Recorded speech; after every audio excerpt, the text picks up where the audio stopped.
కర్మయోగం, జ్ఞానయోగం, భక్తి యోగం ఇవి భగవద్గీతలో మోక్షానికి ఉపాయాలుగా చెప్పారు. కర్మ అంటే మనం చేసే పని, మనం చేసే ఆలోచన కూడా. ఏదో ఒక పని చేయకుండా ఎవరూ ఉండలేరు, ఉండకూడదు కూడా. లోక కళ్యాణం కోసం సన్యాసులు కూడా కర్మలు చేస్తారు.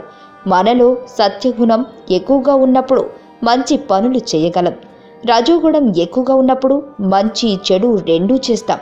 తమోగుణం అధికంగా ఉన్నప్పుడు చెడు ఆలోచనలు ఎక్కువగా వస్తూ స్వార్థ చింతనతో ఎవరి సుఖం కోసం వారు అర్రులు చాస్తూ బద్ధకంలో మునిగిపోతారు. మనలో కలిగే సత్వ రజస్తమో గుణాల నిష్పత్తి మనం తినే ఆహారాన్ని బట్టి మారుతుంటుంది.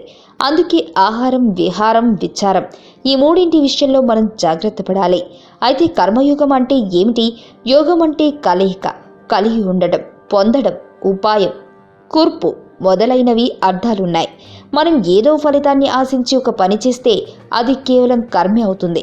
ఆ కర్మ మోక్షాన్ని ఆశించి చేస్తే అది కర్మయోగం అవుతుంది. ఈ కర్మయోగం యొక్క ప్రధాన నియమాన్ని శ్రీకృష్ణ పరమాత్మ గీతలో ఇలా చెప్పాడు: యోగస్థః కరు కర్మాణి సంగం త్యక్త్వా ధనంజయ సిద్ధ్యా సిద్ధో సమభూతత్వ సమత్వం యోగః ఉచ్యతే.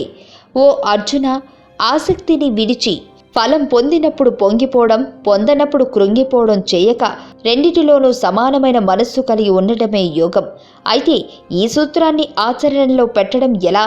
మనం చేసే ఉద్యోగాన్ని, వృత్తిని అంతా భగవంతుడే చేయిస్తున్నాడని సంభావిస్తూ చెయ్యాలి. పనిలో ప్రీతి, శ్రద్ధ, నైపుణ్యం ప్రదర్శించి అంతకంతకు పై స్థాయికి వెళ్ళాలి. మంచి ఫలితాలు పొందినప్పుడు, పొందనప్పుడు అంతా వాడి కటాక్షమే అనుకుని నిబ్బరంగా ఉండాలి. మాధవ సేవగా మానవ సేవ చెయ్యాలి. ఇదే కర్మయోగ రహస్యం. మీకు తెలియని మరిన్ని రహస్యాలను తెలుసుకోవాలనుకుంటున్నారా? అయితే సబ్స్క్రైబ్ చేయండి రహస్యవాణి.